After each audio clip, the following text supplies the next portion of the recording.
मेरी पसंदीदा कविता की काव्यपाठ श्रृंखला में आज आप सुनिए हिंदी के सशक्त हस्ताक्षर विवेक निराला की कविताएं।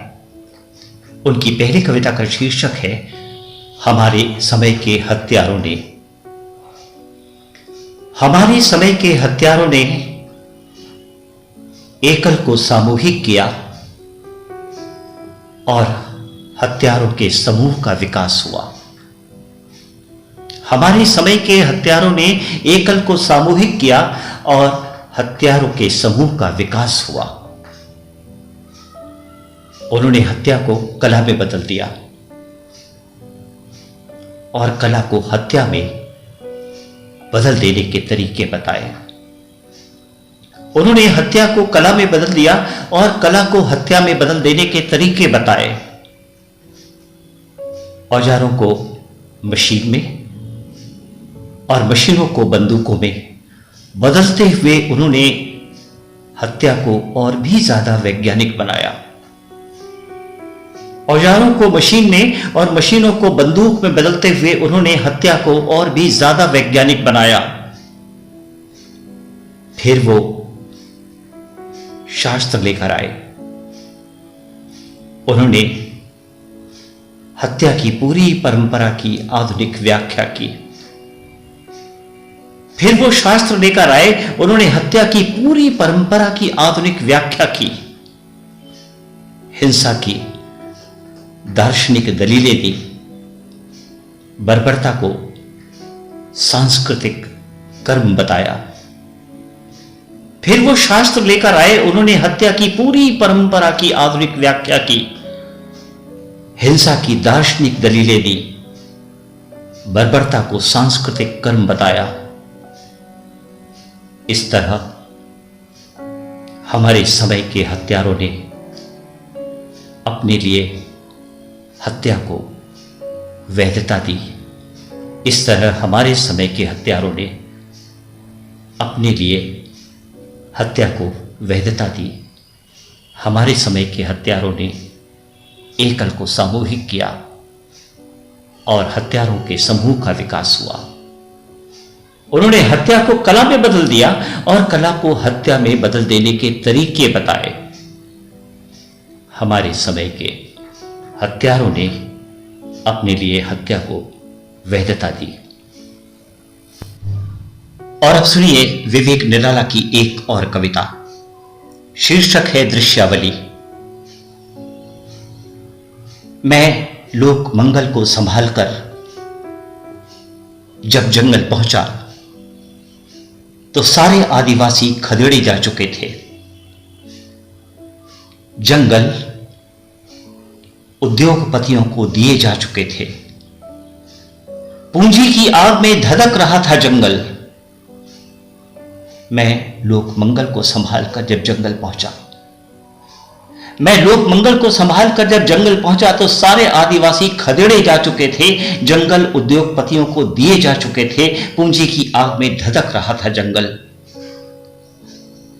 विकास की चमक दमक के पीछे 56 इंच की धमक थी और बहुमत का नमक। विकास की चमक दमक के पीछे 56 इंच की धमक थी और बहुमत का नमक। परिंदे अपने प्रिय पेड़ के साथ अग्निवार्ता करते हुए गिर रहे थे। परिंदे अपने प्रिय पेड़ के साथ अग्निवार्ता करते हुए गिर रहे थे। आसमान में धुएं के काले बादल घिर रहे थे। हिंद केसरी का विशाल दंगल शुरू हो चुका था। हिंद केसरी का विशाल दंगल शुरू हो चुका था। धर्माचार्य पृथ्वी के बढ़ते तापमान से आहत मंडल बनाकर अपने कमंडल से ग्लोब पर जल छिड़काव कर ताप शमन कर रहे थे। धर्माचार्य पृथ्वी के बढ़ते तापमान से आहत मंडल बनाकर अपने कमंडल से ग्लोब पर जल छिड़काव कर ताप शमन कर रहे थे। तमाम टोटकों के बाद मंगल ग्रह पर यान पहुंच चुका था। गंगा में नहाकर लोग फंगल इन्फेक्शन ले आए थे। तमाम टोटकों के बाद मंगल ग्रह पर यान पहुंच चुका था। गंगा में नहाकर लोग फंगल इन्फेक्शन ले आए थे।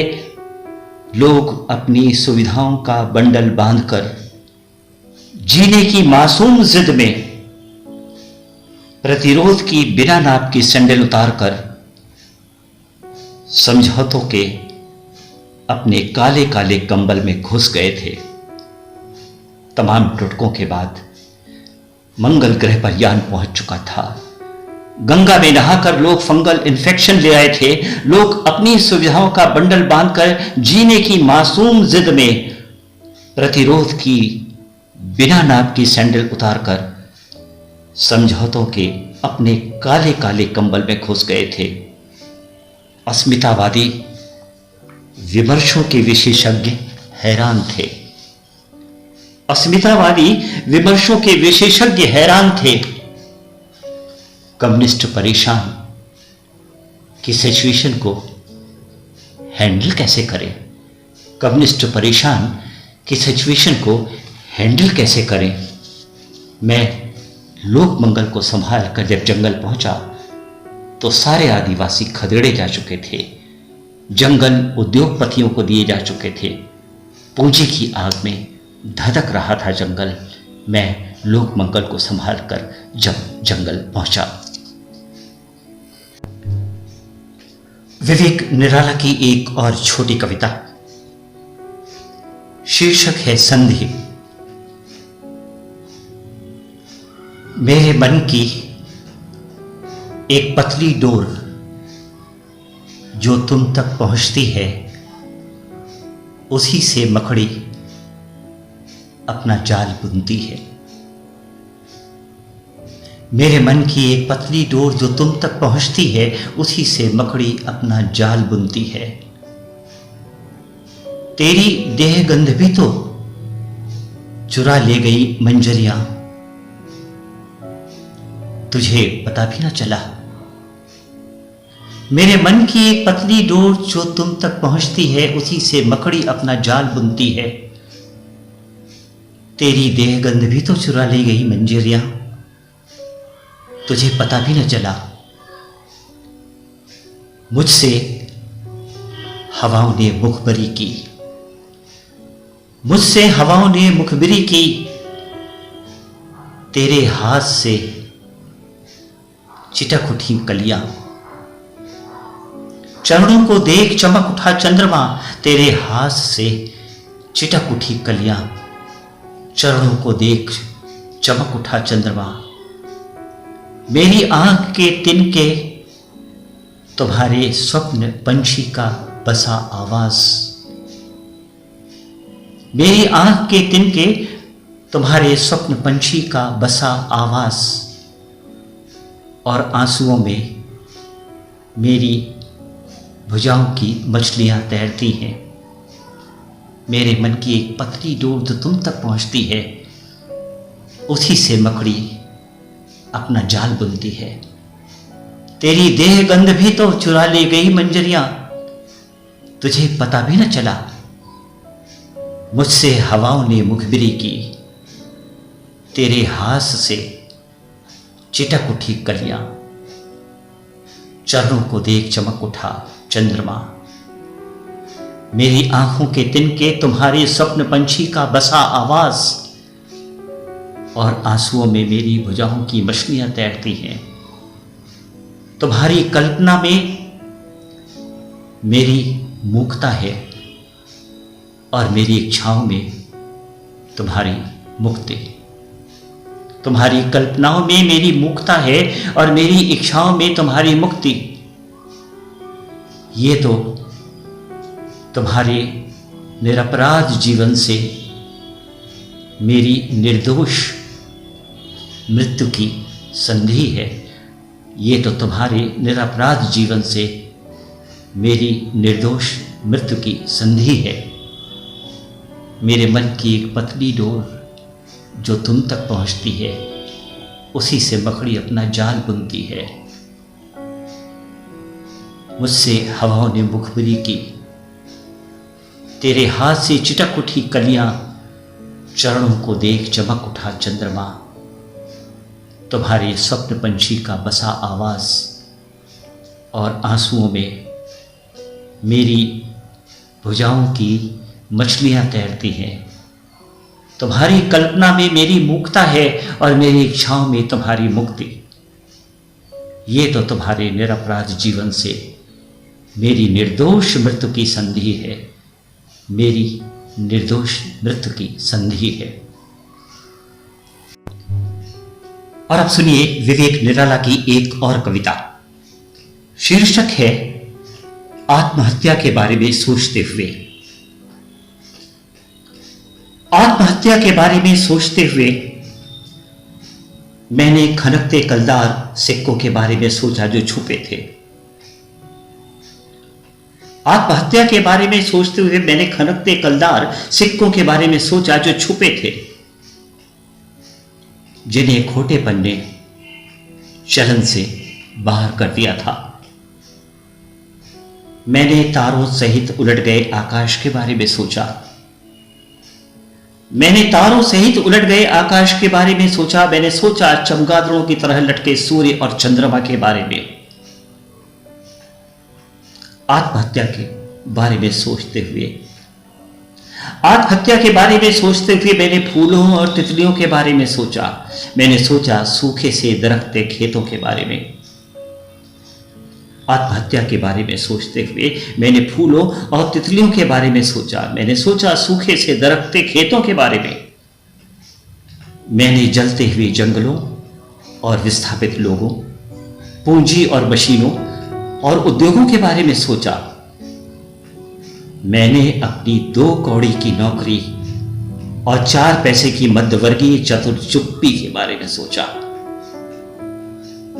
मैंने जलते हुए जंगलों और विस्थापित लोगों, पूंजी और मशीनों और उद्योगों के बारे में सोचा। मैंने अपनी 2 कौड़ी की नौकरी और 4 पैसे की मध्यवर्गीय चतुर चुप्पी के बारे में सोचा। आत्महत्या के बारे में सोचते हुए मैंने अपने हृदय की आग जलाए रखने के लिए महंगे केरोसिन और सस्ती सी कुप्पी के बारे में सोचा। मैंने अपने हृदय की आग जलाए रखने के लिए महंगे केरोसिन और सस्ती सी कुप्पी के बारे में सोचा। अपने घर परिवार से लेकर सारे संसार के बारे में सोचते हुए मैंने एक चिड़िया के बारे में सोचा। अपने घर परिवार से लेकर सारे संसार के बारे में सोचते हुए मैंने एक चिड़िया के बारे में सोचा। आत्महत्या के बारे में सोचते हुए मैंने खूब सोचा चिड़िया की उड़ान के बारे में। आत्महत्या के बारे में सोचते हुए मैंने खूब सोचा चिड़िया की उड़ान के बारे में।